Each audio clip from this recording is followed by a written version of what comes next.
चलो पूरा S revise करेंगे, ठीक है। एस नंबर 12, एस नंबर 12 पूरा एस रिवाइज कर रहे हैं। Accounting for government grant, accounting for government grant. चलो, गवर्नमेंट ग्रांट क्या होता है? सबसे पहले गवर्नमेंट ग्रांट वो होता है जो गवर्नमेंट कैश या काइंड में देता है, ठीक है। कैश या काइंड में गवर्नमेंट देता है तो वो उसको बोलते हैं गवर्नमेंट ग्रांट, जो future compliance with certain condition से रिलेटेड हो, ठीक है। फ्यूचर कुछ कंप्लायंस करना है, फ्यूचर कंडीशन होने वाली है, उसके लिए जो ग्रांट मिलता है उसको गवर्नमेंट ग्रांट बोलते हैं। कैश में भी हो सकता है, काइंड में भी हो सकता है, कोई प्रॉब्लम नहीं। इसके बाद देखा था कि गवर्नमेंट ग्रांट को रिकॉग्नाइज कब करोगे? गवर्नमेंट ग्रांट को रिकॉग्नाइज करने के लिए दो चीज़ें होनी चाहिए। क्या दो चीज़ें? दो कंडीशंस। एक तो कंडीशन सेटिस्फाई करने वाले हो तुम ग्रांट रिलेटेड, और दूसरा ग्रांट मिल जाएगा, रीजनेबल एश्योरेंस है कि ग्रांट मिल जाएगा। अगर ये दोनों चीज़ें है तो क्या कर लेना, क्या कर लेना? ग्रांट को रिकॉग्नाइज कर लेना, ठीक है। ग्रांट को रिकॉग्नाइज कर लो अगर ये दोनों चीज़ें है तो। कुछ एक्सक्लूजन है इसके एक्सक्लूजन में क्या है? एक तो जो फाइनेंशियल स्टेटमेंट्स में प्राइस चेंजेस वगैरह होते हैं, ठीक है, वो प्राइस चेंजेस नहीं आएंगे। गवर्नमेंट असिस्टेंस, गवर्नमेंट जो असिस्टेंस प्रोवाइड करती है अदर देन गवर्नमेंट ग्रांट, कुछ असिस्टेंस प्रोवाइड किया, जैसे अपन ने एग्जांपल लिया था, गवर्नमेंट ने कोई प्रोसेस स्मूदन करा दिया, कोई फास्ट प्रोसेस करा दिया, तो ये असिस्टेंस दे रहा है गवर्नमेंट, पर ये गवर्नमेंट ग्रांट नहीं है, ये नॉर्मल असिस्टेंस है, तो वो इस एस में कवर नहीं होगा। फिर government participation in ownership, government की खुद की कंपनी है, गवर्नमेंट ने शेयर्स खरीदे, तो ये गवर्नमेंट ग्रांट नहीं दे रही, गवर्नमेंट ओनरशिप के लिए शेयर्स खरीद रही है, तो ये भी ये एस में नहीं आएगा। तो ये थे एक्सक्लूजन्स। आगे बढ़ते हैं, चार ये इंपॉर्टेंट चीज़ें हैं।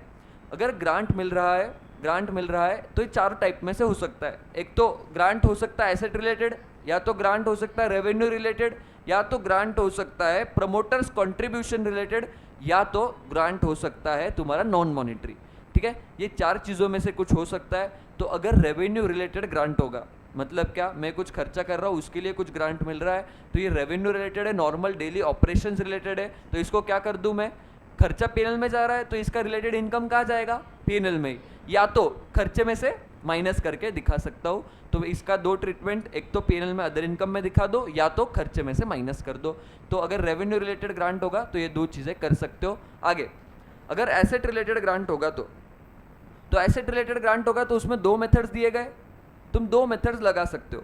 तो दो मेथड्स में मेथड नंबर 1 ने क्या बोला कि तुम एसेट से क्या कर देना? लेस कर देना, मतलब जो भी ग्रांट मिल रहा है वो एसेट से माइनस कर देना, पर उसमें डेप्री किस पे चार्ज होगा? फिर रिवाइज्ड बुक वैल्यू पे डेप्री चार्ज होगा, रिवाइज्ड बुक वैल्यू पे, वो ध्यान रखना।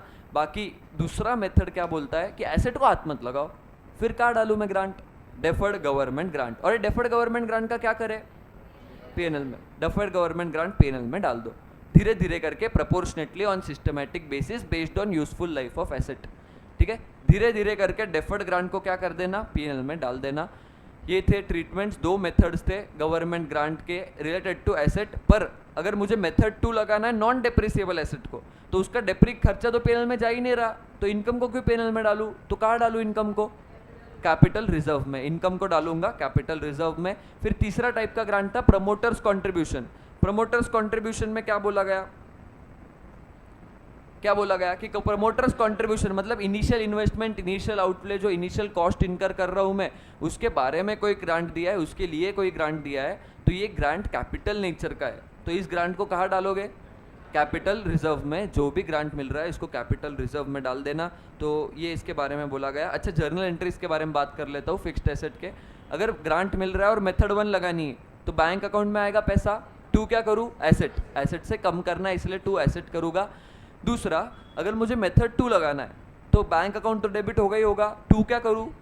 डेफर्ड गवर्नमेंट ग्रांट, इस पैसे को डाल दूंगा डेफर्ड गवर्नमेंट ग्रांट में। और ये डेफर्ड गवर्नमेंट ग्रांट जब पीएनएल में ट्रांसफर करूंगा तब एंट्री क्या आएगी? Deferred government grant to PNL, ये एंट्री आ जाएगी, ठीक है। क्लियर?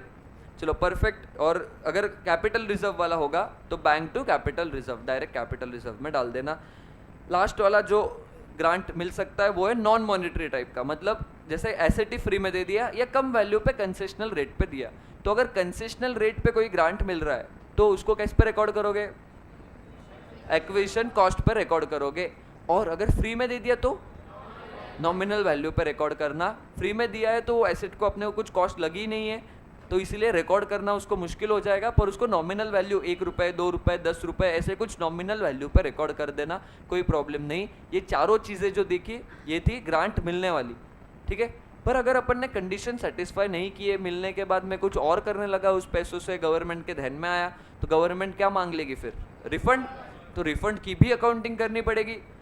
रिफंड की अकाउंटिंग कैसे करेंगे? देखो, रिफंड की अकाउंटिंग में अगर ग्रांट फिक्स्ड एसेट रिलेटेड था और मैंने मेथड 1 लगाया था, मेथड 1 लगाया मतलब मैंने एसेट से कम किया था, ग्रांट मिला, तब अभी रिफंड करना पड़ा तो क्या करूँ?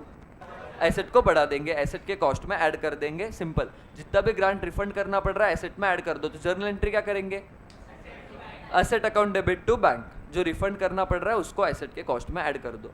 और डेप्री किस पे चार्ज होगा? इसमें रिवाइज्ड बुक वैल्यू पे प्रोस्पेक्टिवली, ठीक है, प्रोस्पेक्टिवली चार्ज होगा। इसके बाद अगर मैंने मेथड 2 लगाया था, मैंने डेफर्ड गवर्नमेंट ग्रांट में वो पैसा डाल के रखा था, तो अभी रिफंड करना पड़ रहा है, तो एसेट को हाथ नहीं लगाया था जब मिला था तभी, तो रिफंड करते वक्त भी एसेट को हाथ नहीं लगाएंगे। तो क्या करेंगे? Deferred government grant to bank, और उसमें बैलेंस कम है तो पीएनएल यूज कर लूँगा मैं। Perfect, very good. ये था एसेट रिलेटेड अगर रिफंड हो रहा हो तो। फिर इसके बाद अगर रेवेन्यू रिलेटेड रिफंड हो रहा हो तो रेवेन्यू रिलेटेड मिल रहा था तब कहाँ डाला था? पीएनएल में। तो रिफंड करना पड़ रहा है तो कहाँ डालोगे? पीएनएल में, सिंपल, पीएनएल में डाल देंगे। पर अगर इसका भी कुछ डेफर्ड बैलेंस पड़ा हो तो पहले वो यूटिलाइज होगा, फिर जाके पीएनएल यूटिलाइज होगा। तो ये रेवेन्यू रिलेटेड था। और दूसरा प्रमोटर्स कॉन्ट्रीब्यूशन, प्रमोटर्स कॉन्ट्रीब्यूशन वाला मिला था एसेट, तो मैंने कहाँ डाला था? कैपिटल रिजर्व में। तो अगर उसको रिफंड करना पड़ रहा है तो क्या यूटिलाइज करोगे? कैपिटल रिजर्व यूटिलाइज कर लोगे, कैपिटल रिजर्व टू बैंक, ये एंट्री हो जाएगी। तो ये था पूरा ट्रीटमेंट रिफंड का। रिफंड के बारे में बोल दिया कि रिफंड को एक्स्ट्रा ऑर्डिनरी आइटम ट्रीट करेंगे। एक्स्ट्रा ऑर्डिनरी मतलब जो नॉर्मली नहीं होता है, जो ऑर्डिनरी नहीं है, कभी कभार होने वाली एक्टिविटी है, तो उसको एक्स्ट्रा ऑर्डिनरी आइटम ट्रीट करने वाले हैं एज पर AS 5, ठीक है। ये AS 5 पढ़ेंगे तब क्लियर होगा कि एक्स्ट्रा ऑर्डिनरी आइटम का करते क्या है, ठीक है। तो ये था पूरा रिफंड के बारे में। और कुछ डिस्क्लोजर्स दे दिए गए कि तुम्हारा अगर नॉन मॉनेटरी ग्रांट है तो डिस्क्लोज कर दो, क्या मिला है, उसका नेचर बता दो, अमाउंट बता दो, ये सब चीज़ें तुम्हें बतानी पड़ेगी डिस्क्लोजर्स में। तो ये था पूरा AS 12, छोटा ही है, इसमें बस क्वेश्चंस इंपॉर्टेंट है, जर्नल एंट्रीज जो अभी करेंगे वो इंपॉर्टेंट हो जाएगी इसके लिए, ओके। बाकी AS में ऐसा कुछ नहीं है, आसान है, परफेक्ट। चलो, तो इसी के साथ यहाँ पे रोकते हैं रिविजन को।